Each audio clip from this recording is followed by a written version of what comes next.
Alright, we have quickly and easily found this conspicuously inconspicuous man.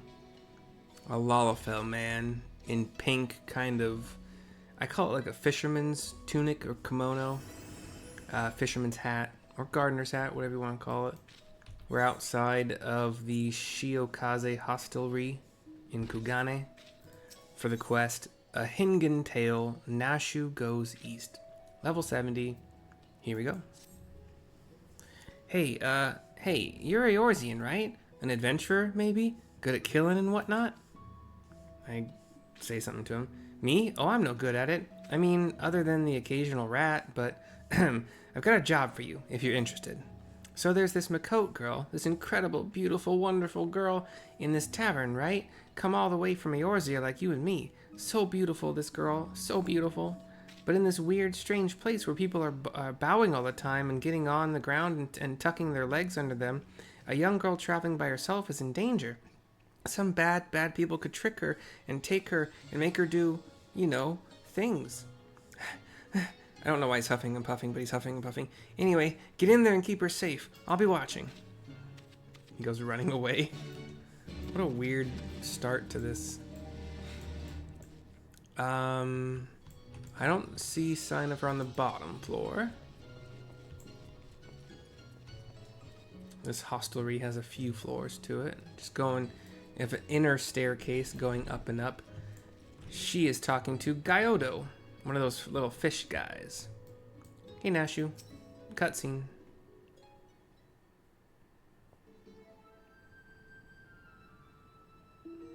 I've seen this gentleman the Eorzean you seek. Yes, and I should be glad to take you to him if you like, says Gyodo. You are ever so kind and helpful, Mr. Talking Cat. It's a catfish, I guess, so yeah. Catfish, to be precise, though I care not for the Eorzean. I am Gyodo, a Namazu, and the services I provide are not free, I'm sorry to say, nor are they cheap. Are you sure you can afford to pay? She's shocked. Oh dear, I spent my last gil on the fare to Kugane. Is there any other way I can convince you to help?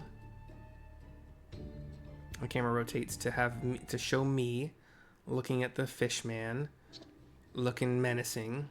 The fishman gets panicked. Nashu goes, Core, if it isn't mercy, don't tell me you came all this way just to help little old me.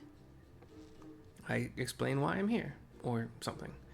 Ah, you see, when Inspector Hildebrand took to the skies, I said, Nashu, you'd better not let him get away this time, and immediately began looking for ways to head as far east as I could. And you can't get much further east than the far east, right? I was worried I wouldn't be able to find him, but wouldn't you know it, Gyoza, the talking Numa here, says he knows where he is. Gyodo has turned his back to the two of us, and I think is whispering because it's in parentheses, like, Careful, this one knows our name. Escaping her wrath is going to take all our skills. I glare at him from, his back. I say, there's no need for such menacing glares, none whatsoever. 1,000 pardons, my lady. I had no idea you were traveling with such esteemed company. Forget everything I said regarding the fee. Now, if you'll excuse me, I have a pressing engagement. Very pressing indeed.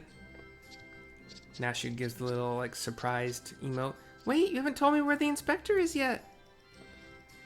I say something to her. Huh? Little Gyoza was trying to swindle me? She looks dejected. Oh, Nashu, you ought to know better than to trust a talking cat. The two of us are kind of, whatever. Cutscene fades to black. We talk to her again to continue. I asked lots and lots of other people if they'd seen a gentlemanly Eorzean, but none of them were any help. Oh, Inspector Hildebrand, wherever could you be? My options are stuck in the ground or in the side of a building, like as not. Keep an eye out for legs. Or following his keen inspector's sense and searching for a case. Stuck in the ground or in the side of a building, like as not. Keep an eye out for legs. Yes, he does have a habit of landing head first, doesn't he? Hopefully he won't need Lord Godbert's help to pull him out again. Ah, that's it. If the inspector's always on the hunt for a case, then all we've got to do is find the biggest, juiciest one we can and wait for him to appear. Let's go and see what trouble we can turn up, eh? This way.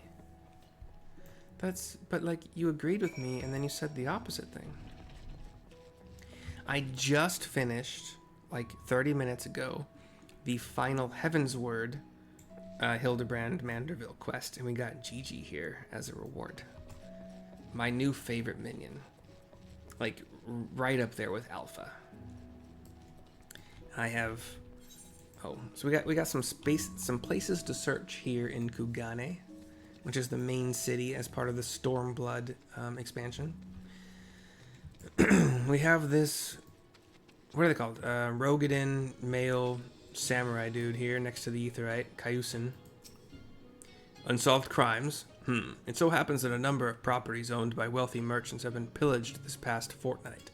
Master Akebono's shop in the Rakuza district was the most recent, as I recall, but you may be assured that the Seki Sugumi will track down the thief in due time. We go north and cross the bridge over here.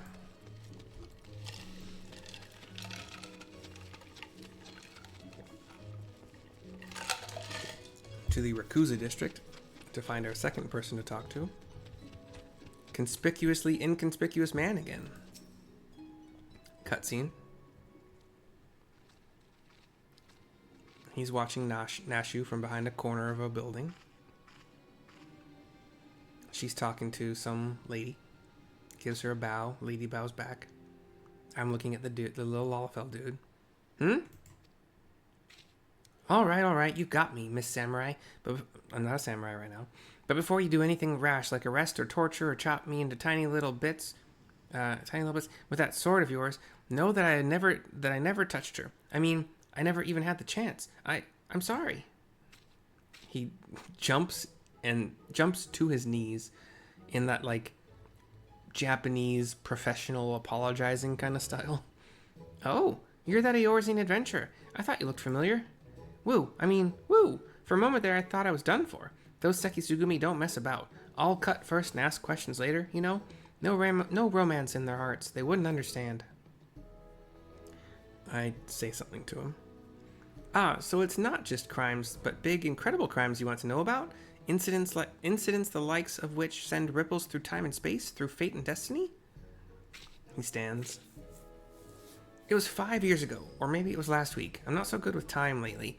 Anyway, there I was, walking Uldah's bustling streets, when the sea parts and my eyes meet with those of a maiden most fair, and she stole my heart.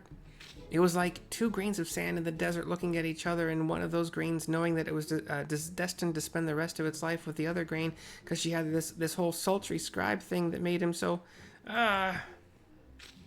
He gives like... He has like formed a... Sorry, he took a like sumo pose, like a roaring sumo pose. Arms kind of out to the side, squatting.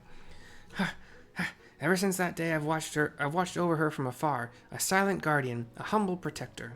Some might think me mad or call me a coward for refusing to speak with her, but they are fools. Fools, I say. True love is not the product of clumsy banter, but careful study. Years and years of observation, of obsession, until you know her better than she knows herself. Yeah, that's totally right. We see Nashu writing in her book. We get a little panic emote, like looking at him leering at her. Perhaps when the time is right, I shall reveal myself to her, but until that blessed day, I shall aid her from the shadows, and you, my friend, will aid her in the light. He goes running. I give an exasperated kind of sigh, like, oh, what have I got into? We head west to another section of the town, or the same section. I don't know. Who knows? Who knows these things? We have a Maji here, an older gentleman tending to a shop of some kind. Dastardly doings and purported instances of criminal behavior. This is Kugane, my dear. We've no shortage of that here. But, since you ask, the story on everyone's lips at the Bokaisen these days is that of the wealthiest among us and how they are being preyed upon by some sneak thief. Perhaps they should invest in better locks. We head east again to meet up where we saw Nashu last. To continue. Ah, there you are. Learn anything interesting? My options are: a skilled thief seems to be targeting wealthy merchants, or a creepy little bastard who followed you to Kugane says he's been stalking you for 5 years. That's not what he said, is it?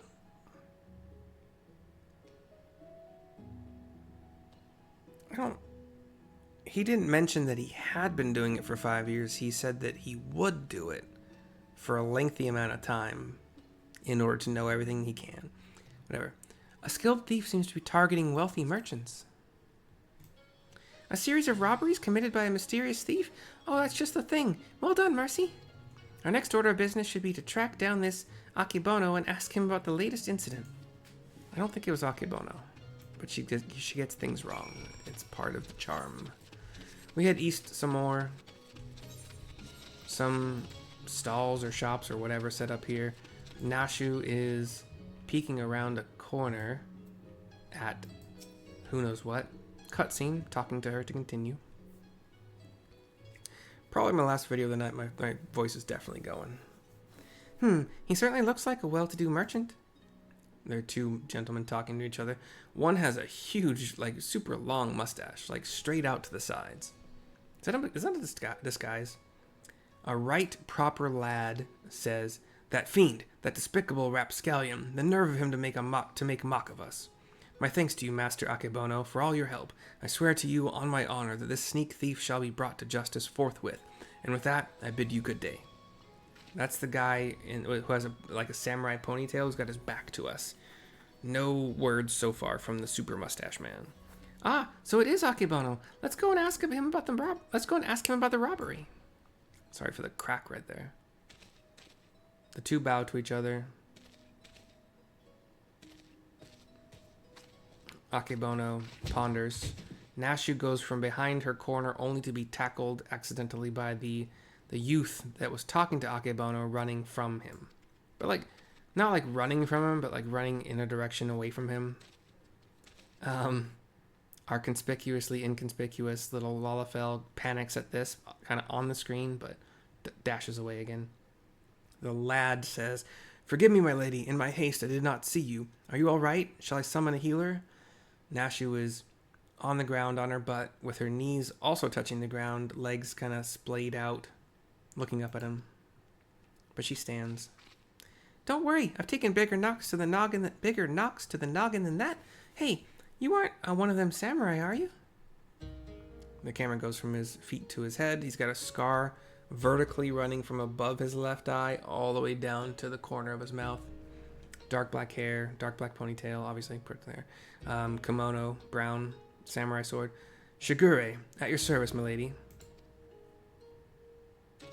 "You have my sincerest apologies for this incident. Much as I would like to make amends for my reckless behavior, I fear duty compels me to take my leave. A nefarious criminal is at large, and I must bring him to justice."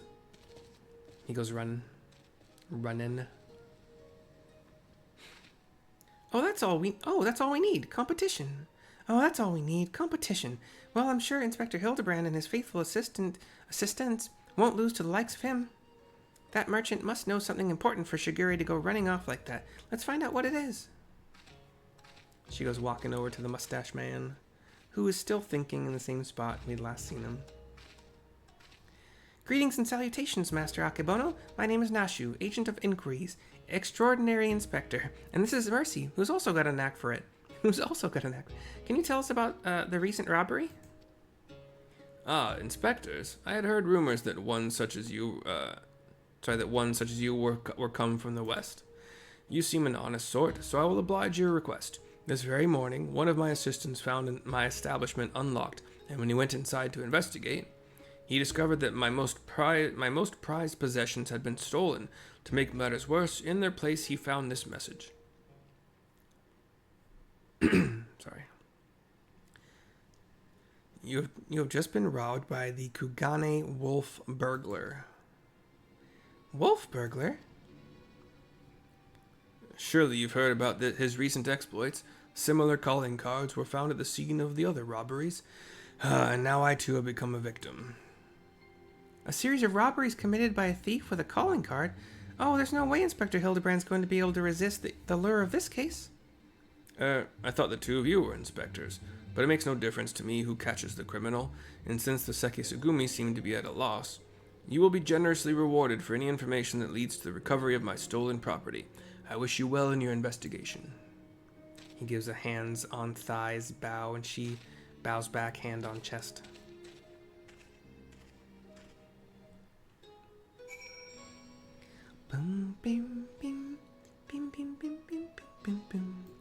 We talked to Nashu to finish this quest. All we've got to do now is stick with this case, and we'll be reunited with Inspector Hildebrand. I just know it. Call it my keen inspector's assistant sense. Anyway, I'm going to try and learn more about the other robberies. If you learn anything interesting, come and find me. She says as she spreads her arms wide and kicks her leg back a little bit. 1,116 gil. Quest complete. Do we get a little after video? We do an after cutscene. We see a statue. Oh, Nashu Masquerade is on the case. Look out, Mr. Wolf Burglar. Your days of wolf burgling are numbered. Because Inspector Hildebrand... Huh? Is that a green chicken? It's Inspector Hildebrand. Hey, Inspector, stop messing about and join us. Now, one of those things was on the screen for way too short of a time. But we get little flashes of the things we might encounter during this quest line. We see the fishman, two ladies in bikinis in a hot spring or waterfall thing. We see Nashu in her...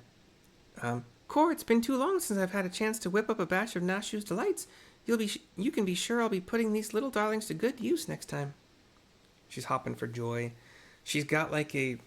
Oh, they're bombs. She's got 3 big bombs, a plate of some smaller bombs, and for some reason there is the fishman and 2 ladies in bikinis under a waterfall. Oh, bugger. Good thing I've got plenty more stashed away. Uh-oh. The wicks are lit. She panics. Looks left and right. Panics. Runs away. The fishman, who is looking at the bikini girls, turns to the bombs. Turns to the camera. Looks to the sky. And boom. He is fried. And Godbert is now in the water doing his Manderville dance. Nashu comes back into the scene. Waves at the camera. Fishman still standing, fried, blackened catfish. That makes a lot of sense. The bikini ladies were nowhere to be seen after that. Nashu and I thank you for watching, and as does Gigi, my new friend. We hope you've enjoyed. We will see you next time. And for the final good night of tonight, for the final video, ta-ta for now. Bye-bye.